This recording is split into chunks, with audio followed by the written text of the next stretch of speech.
Desde 2015, o mês de setembro foi escolhido para a realização da campanha de conscientização sobre a prevenção do suicídio, com o objetivo, de alertar os brasileiros sobre a realidade no nosso país, no mundo e suas formas de combate. E para falar sobre esse assunto, a gente recebe a psicóloga Mai Soares. Prazer, está quase igual. A diferença é que eu tô de azul, ela já até tá no black and white. Com a gente. Já. Seja bem-vinda, Mai. A casa é sua, viu? A casa é sua e finalmente... Beijinho também. Para falar de um assunto muito importante e que desde 2015 se tornou realmente um assunto diário no cotidiano do brasileiro. Sim. Não é isso? Sim, isso mesmo.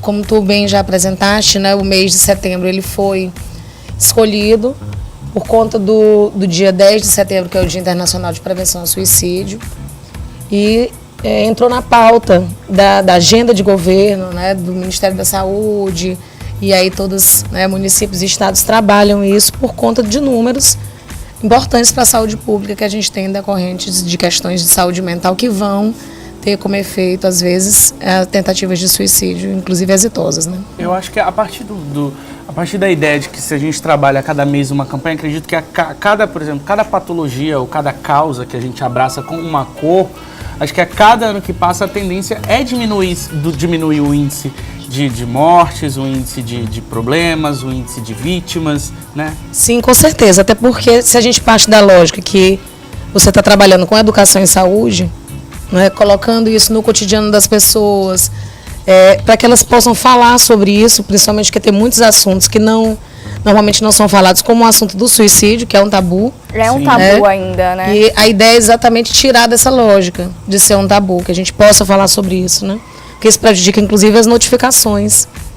Muitos casos de suicídio são notificados como parada cardíaca, mau funcionamento do organismo, alguma coisa... E não é nada a ver. Então, inclusive, o boletim epidemiológico do Ministério da Saúde já tem código de notificação específico para casos de automutilação, e fazendo essa relação com o suicídio, para que a gente tenha números mais próximos. Existem traços, assim, no perfil digital de uma pessoa, na vida social dela, que a gente consegue perceber que aquela pessoa não está bem. Existem algumas pessoas que acabam publicando o tempo inteiro, rotineiramente, várias coisas assim, tipo... A gente vê por aí casos na internet, Por exemplo, sei lá, a mulher que apanha do marido, ou então, sei lá, o cara que está sofrendo por alguma coisa, terminou um relacionamento e começa a publicar uma série de coisas. É pra gente se preocupar com esse tipo de coisa? Como é que a gente tem que abordar essa pessoa? Então, a ideia é que se preocupe sempre, Porque existe também uma lógica, às vezes, de você naturalizar o comportamento da pessoa, é assim mesmo, fulano é chato. É bipolar. Fulano, tem essas expressões que são utilizadas no senso comum de forma pejorativa. E aí acaba que, às vezes, a pessoa pode conseguir, daquela coisa, ele está tentando chamar atenção. Isso não é nada. É fraco. Está precisando fortalecer o seu lado espiritual. Que, de fato, trabalhar a espiritualidade ou investir em coisas no dia a dia, sejam em novas relações afetivas, seja o que for, isso tudo fortalece. Ai, que legal. Psicicamente. No entanto, a gente não pode desconsiderar esses sinais. Tem que ter cuidado. Exatamente. E tem a idade, tem aquela idade que a pessoa tem que ter um pouquinho mais de cuidado, ou esse é um tipo existencial. Esse é um tipo de patologia que ela pode atingir qualquer pessoa.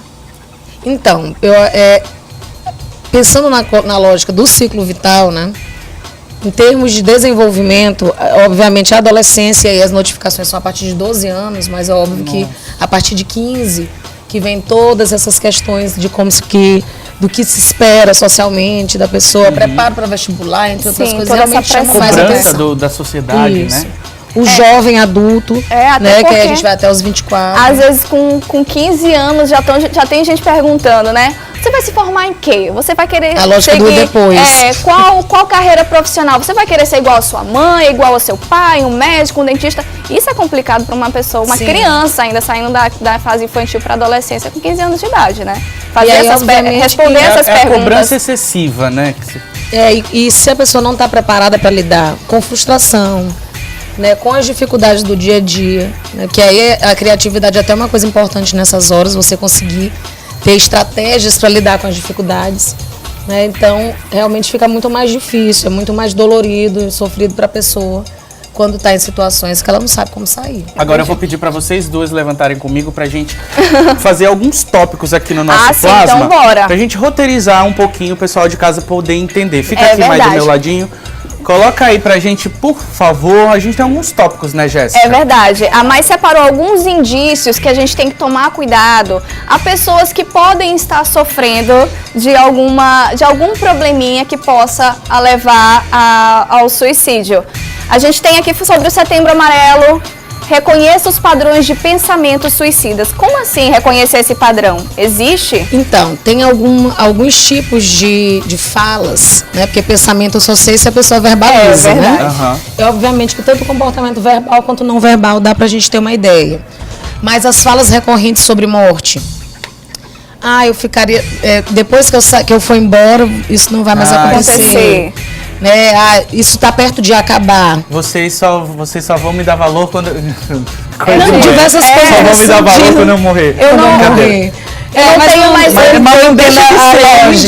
não tenho mais vontade de fazer isso. Não tenho mais vontade de fazer nada. E isso associado também a outros comportamentos, como por exemplo, o isolamento social, aí a pessoa já fica mais trancada dentro de casa, começa a não receber mais ligações. Entendi. Tem pessoas que têm esse padrão de passar uma época que está mais fora de casa e outras que se recolhem, que a gente costuma dizer que está na fase ostra. Entendi. Né? Mas mesmo essas pessoas, são pessoas que a gente já percebe que também podem precisar de um pouco mais de cuidado e de atenção nesse momento. Temos mais um tópico aqui do nosso bate-papo sobre Setembro Amarelo, uma campanha mundial que começou no Brasil em 2014, 2015, meados de 2014, 2015. Fique atento às emoções. Nossa, isso... É bem amplo, né, esse tópico. Imagina só com uma pessoa de 14 anos de idade, né? As emoções funcionais, né? E aí, como que funciona isso? Tu trouxeste a adolescência, mas a gente pode também pensar na terceira idade, né, no idoso. Com certeza. Que aí tem várias perdas que já são comuns, né, do próprio processo vital, que é as perdas dos entes queridos, né, o próprio momento da aposentadoria, por exemplo, que não é que já está cada vez mais tarde, mas e até a descoberta de algumas doenças também, né? Doenças, inclusive algumas doenças que não vão ter cura. Tipo a diabetes. Mudanças de hábito.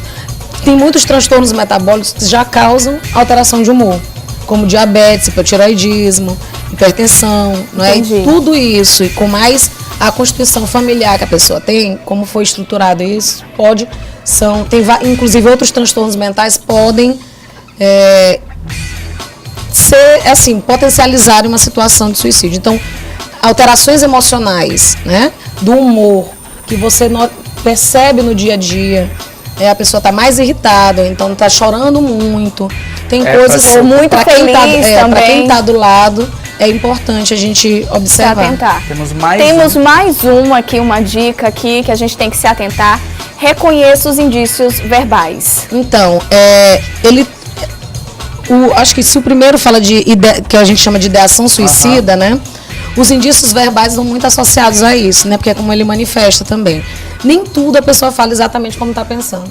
Gente, não quer dizer que se um dia eu pensei, eu poderia acabar tudo agora. Tô cansada. Né? Acho que todo mundo já pode ter tido em algum momento um pensamento de finitude. Isso não quer dizer que seja um suicídio em potencial. No entanto, quando isso está causando sofrimento e problemas no teu dia a dia, que você não está conseguindo lidar com as coisas, que você está... Procura ajuda imediatamente. Exatamente. Então, a gente costuma dizer para as pessoas que estão próximas, para acolher, e não é um acolhimento, assim, muito cuidado, que não é para dar esse acolhimento do tipo, você tem que ser mais forte. Não é tem isso. Tem gente pior do que você. Né? Que besteira isso. Não. Porque a gente tem que validar o sofrimento do outro. Não é disso que essa pessoa está precisando. Exatamente. Ela precisa de escuta sem julgamento. E hoje em dia tem um site do governo, não é isso? Tem um fone também, tem um telefone, tem todo um contato que inclusive explica direitinho todos esses padrões, não é isso, Mai? Então, o Ministério da Saúde, que tem em todas as redes sociais, você tem como acompanhar, como o Instagram, tem o próprio portal do Ministério da Saúde, que é o saude.gov.br, e o Facebook. Agora, fora isso, tem o Centro de Valorização da Vida, né, Sim. que é um instituto que faz atendimento voluntariado, sigiloso. Você pode fazer, em algumas cidades tem presencial, mas você pode ligar na linha 188, ligação gratuita, seja de celular, seja de telefone fixo.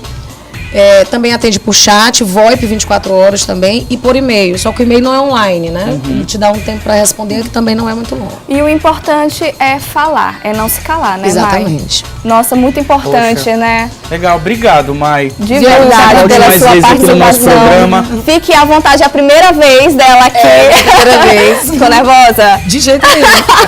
Fique à vocês vontade. Tá em casa já. Vamos lá, Jéssica. Vambora, voador! Vambora!